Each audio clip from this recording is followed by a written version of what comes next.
Every fall, as soon as the weather changes, it feels like the sniffles and coughs start making their way through the whole house. And if you're anything like me, you want to be prepared before it hits. As a mom of 5 and a nurse, I've learned that having the right remedies and nourishing foods ready makes all the difference. So today I'm showing you how I prepare for our home for cold and flu season, from making soothing herbal tinctures and a chest congestion syrup, to keeping bone broth on hand, baking nourishing sourdough, and even a batch of herbal soap. These simple natural routines not only help keep us well, but they also make our home feel cozy and cared for during the change of the seasons.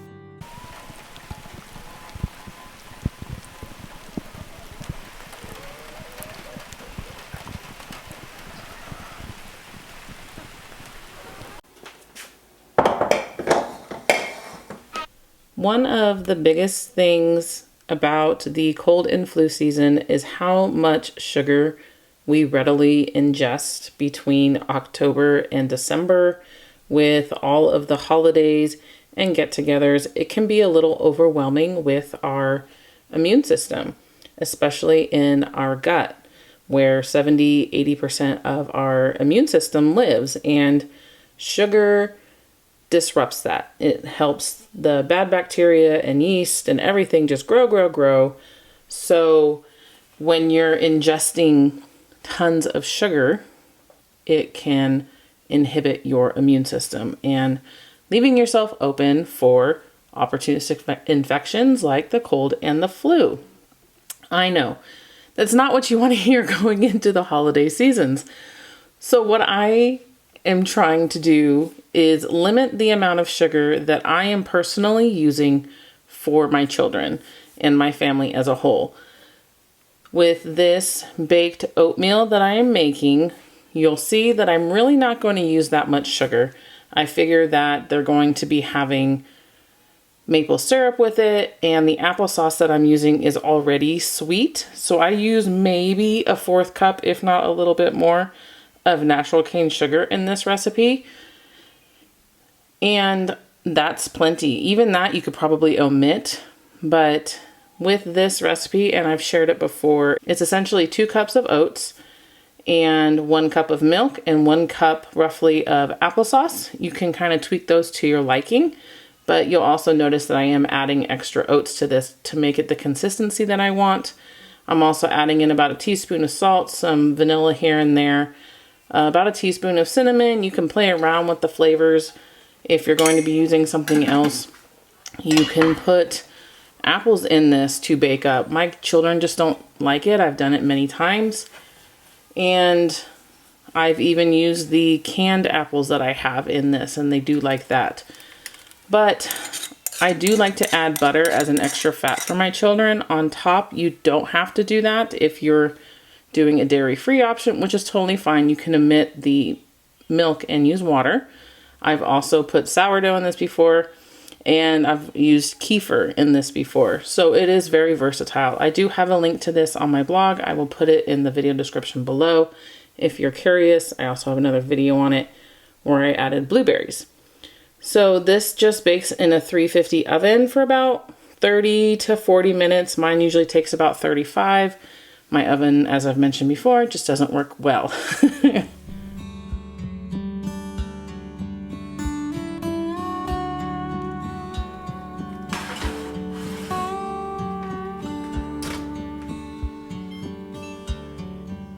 One of the other really big things that goes along with your gut health is bone broth. So I'm going to get some beef bones going here and have this on my pantry shelf and in my freezer. So I will be canning this, not in this video, I've shown it to you before, but I will be canning the bulk of this after it cooks for about 24 to 48 hours. And then I'll put it in the fridge this time so that I can take the fat off of it and not have such a fatty bone broth like I did last time. It was fine for cooking and everything, but if one of us gets sick and needs to drink on this, they're probably not going to want the fat cap.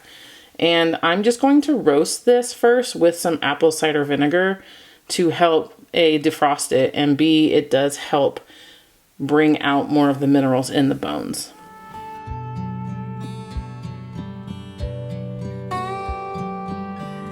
So with the changing of the season, I am also taking out my almost dead sourdough starter. When I first took it out the day before from the fridge, it had a nice black cap, and this is probably the second or third time I've fed it, and it's going great. So if you ever have one that you forgot in the back of your fridge, do not think that you actually killed it. Just pour off the top and start over.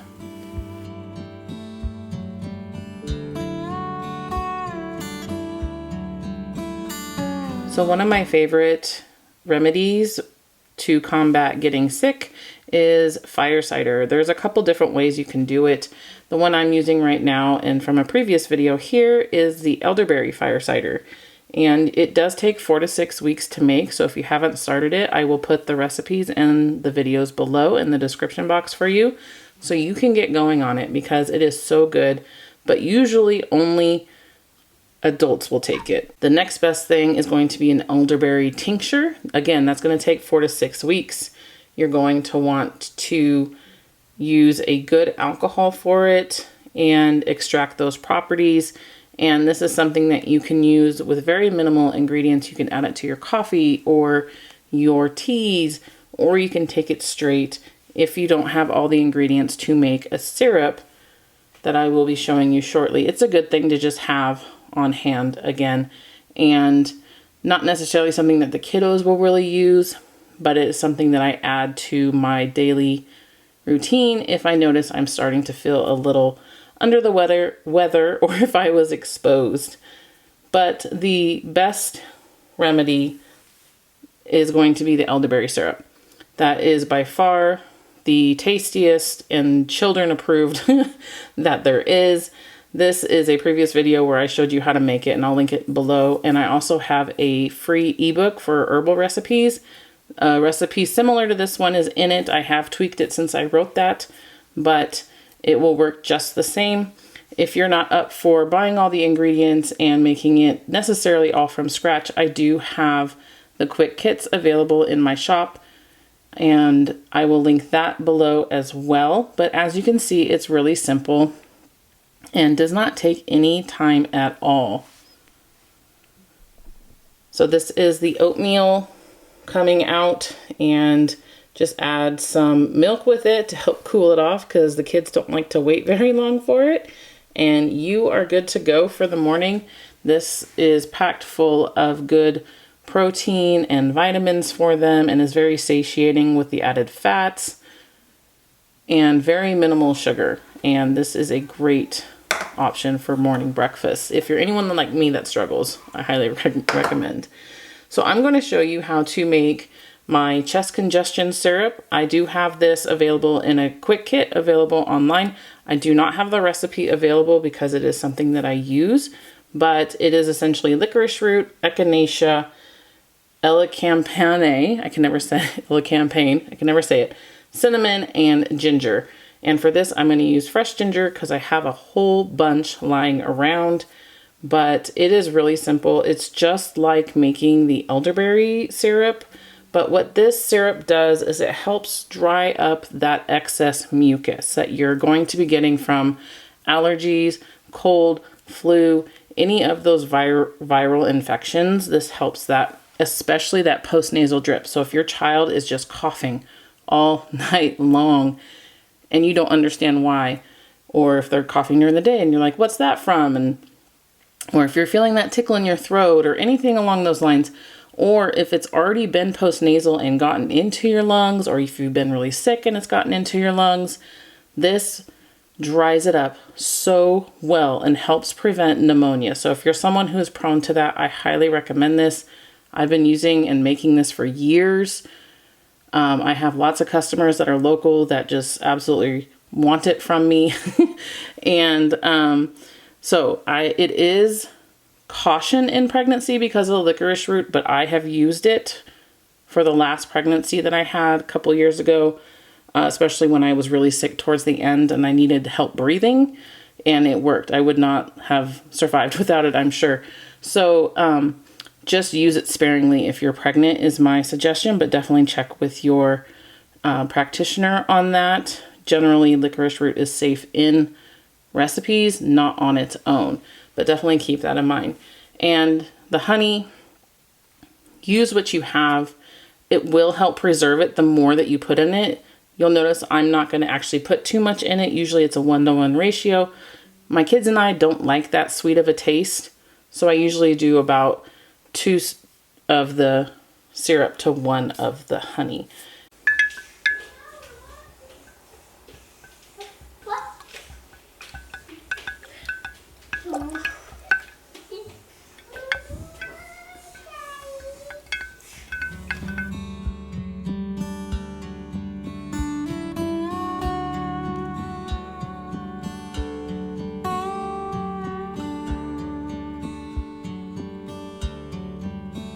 So as you can see, that sourdough starter is really going. I am going to be attempting a fresh ground flour, 100% complete only sourdough loaf from my basic one that I've done and shown you before. And I will show you how that turns out later on in this video. Part of the change of season for us, since we are a homeschooling family, is changing over the calendar, which can be interesting. This is an update on my fall and winter crops. Look, they are going great in the Vigo 2-tier tabletop light system. My peas are almost ready to go out, and all those herbs below are just looking fantastic.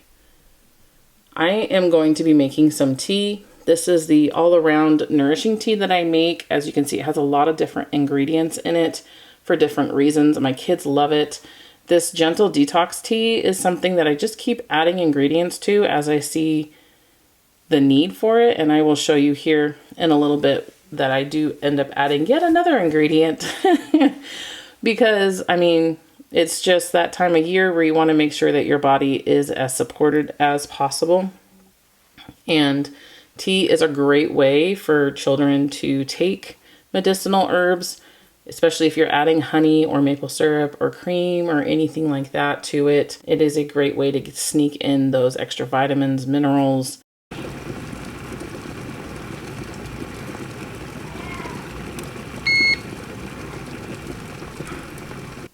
If your children don't like tea, you can always make the tea and then hide it in something. Especially in the summertime when it's warmer, you can make popsicles. If they're having sore throats, you can always turn all of this into popsicles. That would be delicious and it would still help them. But if you're trying to do like a medicinal dose, you're probably going to want to add something else with it. So this is the detox tea that you saw it was running low on. So I am essentially adding 2 parts here of the nettle, and then I'll be adding 2 parts each of the dandelion leaf. And then I believe I only added about little more than 1 part of the root. It's just something that really has to decoct a lot more than a tea, so I don't really want to use too much. And then I'm adding 2 parts of the tulsi because my brain needs that vitamin.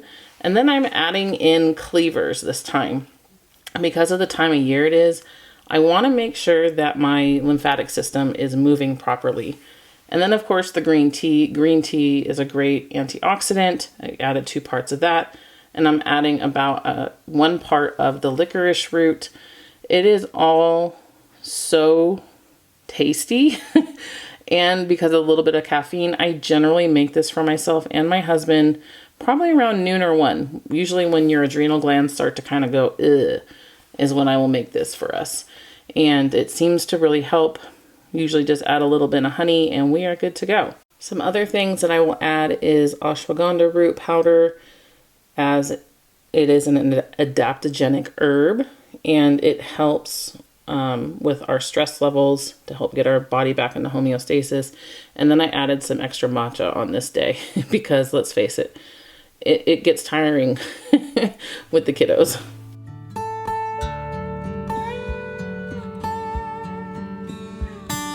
I'm in a really tight spot in my pantry / laundry room because the kids are napping, and if they wake up, I don't want to be in the kitchen where they can come really easily and I can't block them off because this is very corrosive and burn, just trying to keep them safe. You don't have to wear a mask, but I'm super sensitive and I will start coughing probably even after I taste the mask off. So I'm just using it.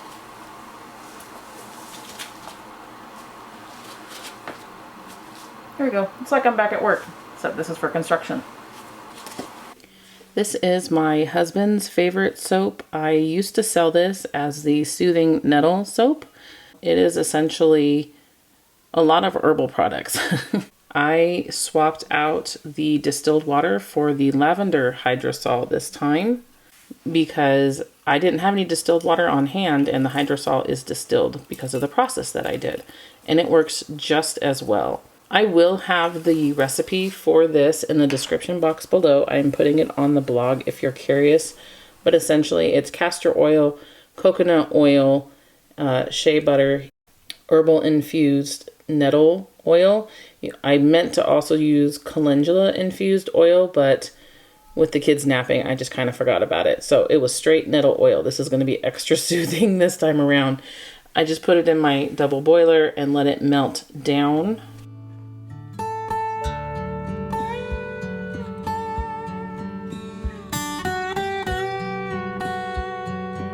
And then I'm going to be adding in some extras, some chamomile powder. It'll help with inflammation, and some beetroot powder. I wish it would stay this color, but any kind of soap, it doesn't. It goes white.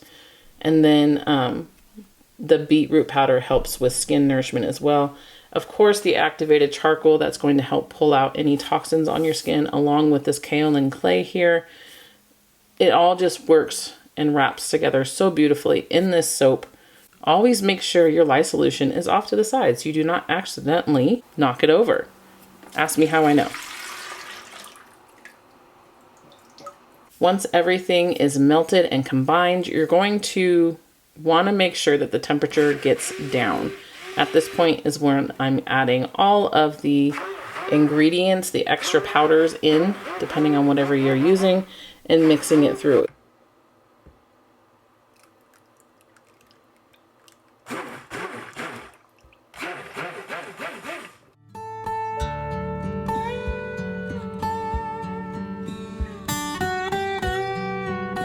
And so once you get it to trace, which means you get the little bit of lines on there, I don't know if you kind of see it sitting on top a little bit, that's a light trace.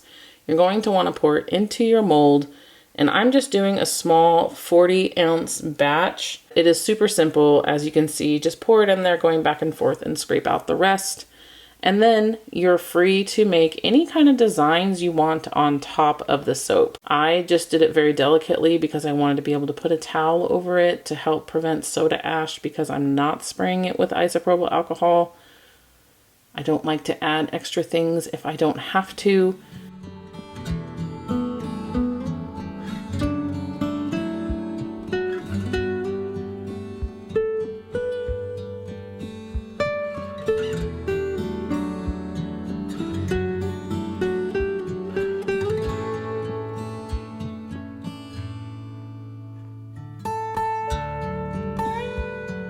So this is the beautiful 100% fresh ground sourdough bread I made, and I will show you what it looks like very shortly when I cut into it the next day. And I did it same day even, and it was amazing. The kids absolutely loved it. I wish I could eat bread right now, but I'm not, so I get to live vicariously through my children. And I buttered this bread for them, and it was a lovely, nourishing, filling snack for them. They always ask me for bread for a snack, especially when I have beautiful bread like this. Makes it that much simpler to fill their bellies. And it'll be good for their gut too, their immune system in general. And the soap the next day did a little cracking, but as you'll see here shortly as I'm taking it out, it really didn't matter too much. It really hardened pretty quickly. I was actually really surprised that I was able to cut this within 24 hours. Usually I let it sit about 48, but it really came out really nice, and I'm super proud of it. My husband will be really happy because we're out, but he has to wait at least 4 weeks for this to cure on the counter, and it's going to be fun to count and make sure he doesn't steal them. As you can see, preparing for cold and flu season doesn't have to feel overwhelming. A little bit of planning, keeping herbs on hand, making simple remedies, baking nourishing foods, and even crafting soap can make such a difference in keeping your home healthy and cared for. And the best part, These everyday homemaking rhythms not only support wellness, but they create a sense of comfort and abundance right here on the homestead. From fresh bread on the table to healing remedies in the cupboard to eggs from our very own chickens, I hope this inspires you to start your own fall preparations and find joy in the simple ways we can care for our families naturally. Until next time, may your home be healthy and blessed. Bye, friends.